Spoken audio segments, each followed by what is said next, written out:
entende-se que, dos três estados da matéria, líquido, sólido e gasoso, o líquido é o que mais corresponde às variações que ocorrem no mundo espiritual. Podemos assim analisar tal comparação pela ótica do Salmo 107, do verso 23 ao 30. Os que descem ao mar, em navios, mercando nas grandes águas, esses veem as obras do Senhor, e as suas maravilhas no profundo. Pois ele manda, e se levanta o vento tempestuoso, que leva as suas ondas.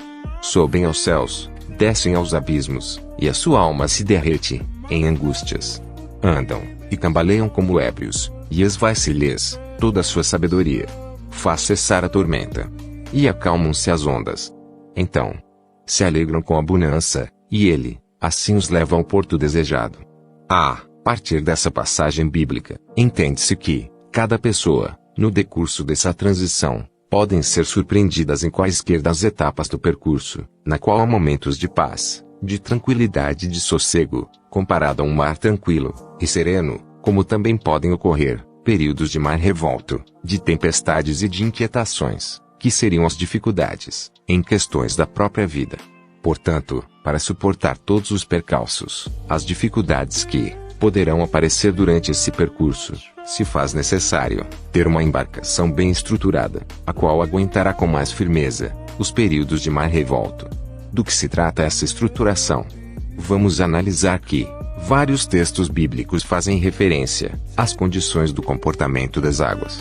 Um deles, o Salmo 124, versos 3 e 4. Declaram: eles, então, nos teriam engolido vivos, quando a sua ira se acendeu contra nós. Então, as águas teriam transbordado sobre nós, e a corrente teria passado sobre a nossa alma.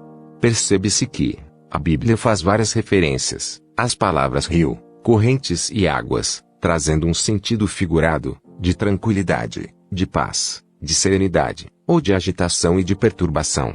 Uma agitação, em determinada porção de água, ocorre pela incidência dos ventos.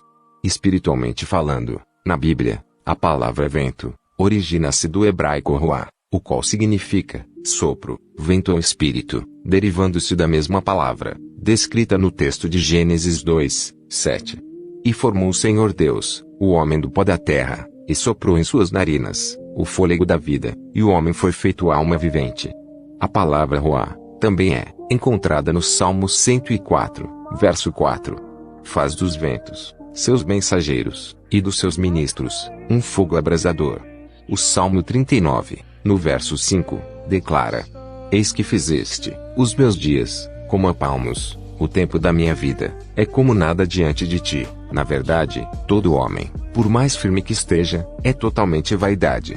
A partir desses parâmetros, entende-se que todo ser humano, no transcorrer da vida, pode enfrentar situações adversas, tais quais um navio enfrenta, com o açoitar das ondas, sobre o seu casco, que junto com a força de uma grande tempestade, o tentam afundar. Assim é a pessoa, ao enfrentar grandes lutas em sua vida, esta poderá não resistir e sucumbir, se não estiver preparada para suportar essas batalhas, que são trazidas pelos ventos, pelo agitar das águas do mundo espiritual, para fazer com que a pessoa pereça com tal situação. Esses fatos são bem exemplificados pela vida de Jó, o qual tinha uma vida tranquila, de um servo de Deus, próspero, farto de bens, com uma grande família, em que tudo caminhava em perfeita harmonia, até que em um belo dia, ele perdeu todas as suas dádivas, propriedades, honrarias, sua dignidade e toda a sua prole, por conta de uma investida do diabo, contra a sua integridade para com Deus. E nessa grande tempestade enfrentada por Jó, o que fez a grande diferença em sua vida, o que lhe concedeu suporte e estrutura para transpor toda a agitação dessas águas das tribulações da vida, foi a sua fidelidade para com o Senhor, a qual lhe serviu de uma grande estrutura espiritual, para o enfrentamento dessas grandes ondas, trazidas pelas tempestades, que Satanás havia levantado contra ele. Livro de Jó 19, versos 25 a 27, diz assim: porque eu sei que o meu Redentor vive, e que por fim, se levantará sobre a terra.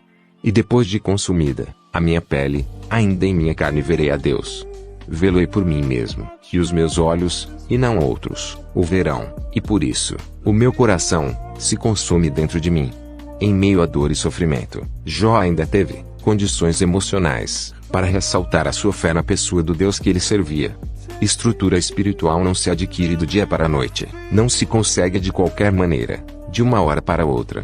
Deve ser conquistada à base de um esforço, de uma busca intensa diante de Deus, na oração, na leitura da palavra de Deus, no prestar cultos genuínos ao Senhor, em que se aplica a alma em adoração a Deus. Salmo 103, verso 1.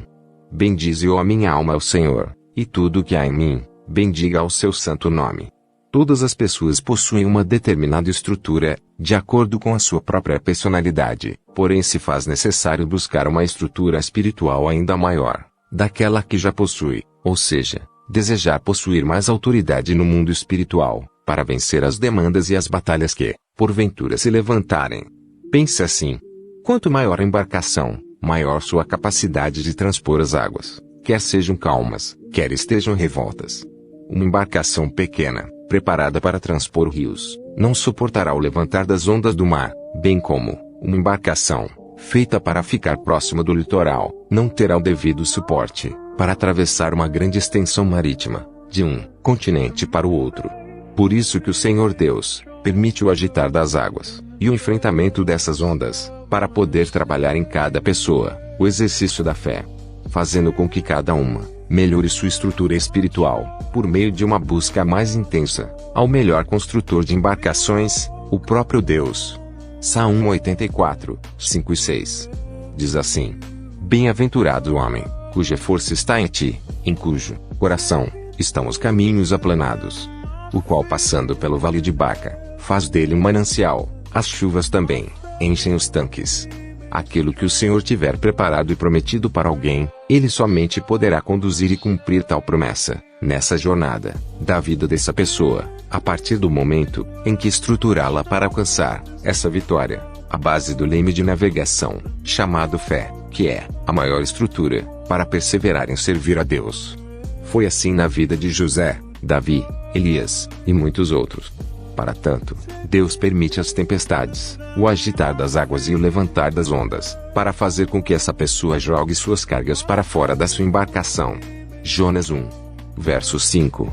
Então, temeram os marinheiros, e clamavam cada um ao seu Deus, e lançavam no mar as cargas que estavam no navio, para aliviarem do seu peso. Jonas, porém, desceu aos lugares do porão, e se deitou, e dormiu um sono profundo. O que são essas cargas? São aqueles sentimentos que as pessoas guardam sobre determinados acontecimentos e a respeito de determinadas pessoas. Esses sentimentos, quando alimentados mentalmente e guardados no coração, servem de peso espiritual na vida da pessoa, o qual a atrapalha no curso da navegação da sua vida. Assim, tal qual os marinheiros fizeram em Atos 27, verso 18, no qual diz: Andando nós agitados por uma veemente tempestade, no dia seguinte, aliviaram o navio. Na vida, as cargas do nosso passado devem ser abandonadas, os maltratos, as humilhações, as palavras de ofensa, as situações desagradáveis que passamos, não devem ocupar o porão do nosso coração, mas devem ser lançadas nas águas do esquecimento. Eclesiastes 7, 10. Ainda como disse o apóstolo Paulo, em Filipenses 3, verso 13. Irmãos, quanto a mim, não julgo que eu haja alcançado, mas uma coisa faço, e é que, esquecendo-me das coisas que atrás ficam, e avançando para as que estão diante de mim. Curta esse vídeo, compartilhe,